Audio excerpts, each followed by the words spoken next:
कि हाँ, आज सुबह का पेपर आपका ये कुछ इस तरह का रहेगा। ठीक है, यहाँ से देखिए जल का पीएच मान कितना होता है 7। प्रकाश संश्लेषण की क्रिया पौधे के किस भाग में होती है? पत्ती। निम्नलिखित में से पादप हार्मोन से कौन है? साइटोकाइनिन। पराग कोश में क्या पाए जाते हैं? पराग कण। मनुष्य की कोशिका में गुणसूत्र पाए जाते हैं 23 जोड़े। ठीक है, लेंस की क्षमता का एसआई मात्रक हो जाएगा डाईऑप्टर। चलिए आगे बढ़ते हैं और अगला देखेंगे तो वे अभिक्रियाएं जिनमें अभिकारकों के बीच आयनों का आदान प्रदान होता है द्विविस्थापन अभिक्रिया कहलाती है। अधात्विक ऑक्साइड प्रायः अम्लीय होते हैं, अधातु प्रायः विद्युत की कुचालक होती है। तंत्रिका तंत्र की प्रमुख इकाई कौन सी है? न्यूरॉन। मनुष्य में लैंगिक जनन होता है। प्रतिबिंब की ऊंचाई और बिंब की ऊंचाई के अनुपात को हम आवर्धन कहते हैं। नेफ्रॉन। नेफ्रॉन की बात करें तो वृक्क की संरचनात्मक इकाई। हाइड्रा में जो प्रजनन है कलिकायन प्रजनन हो जाएगा। आनुवांशिकी के जनक ग्रेगर जोन मेंडल। अब सारी लेंस है, यहाँ पर देखिए अवतल लेंस हो जाएगा। तारों का टिमटिमाना, यहाँ से देखिए वायुमंडलीय अपवर्तन आ जाएगा। विद्युत ऊर्जा का मात्रक हो जाएगा किलोवाट घंटा। लोहे पर तो कभी का सही भी बन जाता है, समझ नहीं आता।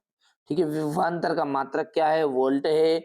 विद्युत चुंबक का एक स्थायी चुंबक है। सोडियम जो है एक अतिक्रियाशील धातु है। कूलाम विद्युत आवेश का मात्रक।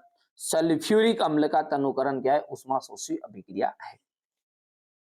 अब यहां से देखिए, यहां से फोकस करिएगा। ये ऐसे प्रश्न है जो अर्धवार्षिक में तो आए रहे हैं तीनों पेपर में, पर वार्षिक में भी टक्कर मारेंगे। ऐसी मेहनत करो जो वार्षिक तक जाए, क्या मालूम धक्का मार के यहीं पे रह जाए, इसे मेहनत मत करो।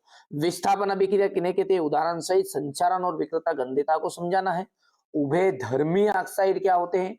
2 उभयधर्मी ऑक्साइडों के उदाहरण दीजिएगा। अयस्क और गेंग की परिभाषा। एल्केन, एल्कीन और एल्काइन से आप क्या समझते हैं? साबुनीकरण से आप क्या समझते हैं? स्वयं पोषी पोषण और विषम पोषी पोषण में क्या अंतर है?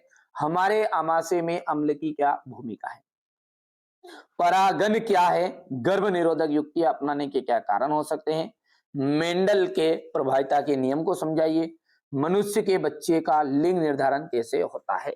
लेंस की क्षमता से आप क्या समझते हैं? इसका मात्रक आपको देना है। उस उत्तल दर्पण की फोकस दूरी ज्ञात कीजिए जिसकी वक्रता त्रिज्या 32 सेंटीमीटर हो।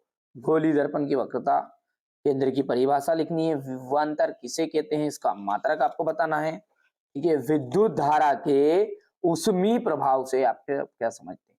परिनालिका किसे कहते हैं? चुंबक के निकट लाने पर दिक्सूचक की सुई विक्षेपित क्यों हो जाती है? किसी छड़ चुंबक के चारों ओर चुंबकीय क्षेत्र रेखाएं खींचिए। ठीक है, हो गया। दिष्ट धारा के 2 स्रोतों के नाम आपको देने हैं। उत्पादक इन्हें कहते हैं? उदाहरण दीजिए। आहार श्रृंखला और खाद्य जाल किसे कहते हैं? उदाहरण दीजिएगा। ऊष्मा क्षेपी एवं ऊष्मा शोषी अभिक्रिया को उदाहरण सहित उन वियोजन अभिक्रियाओं को एक एक समीकरण दीजिएगा जिनमें ऊष्मा, प्रकाश एवं विद्युत के रूप में ऊर्जा प्रदान की जाती है। तंत्रिका। तंत्रिका कोशिका का नामांकित चित्र बनाइए। मनुष्य के मस्तिष्क का नामांकित चित्र बताना है। निकट दृष्टि दोष, दूरदृष्टि दोष, जरा दूरदर्शिता किसे कहते हैं?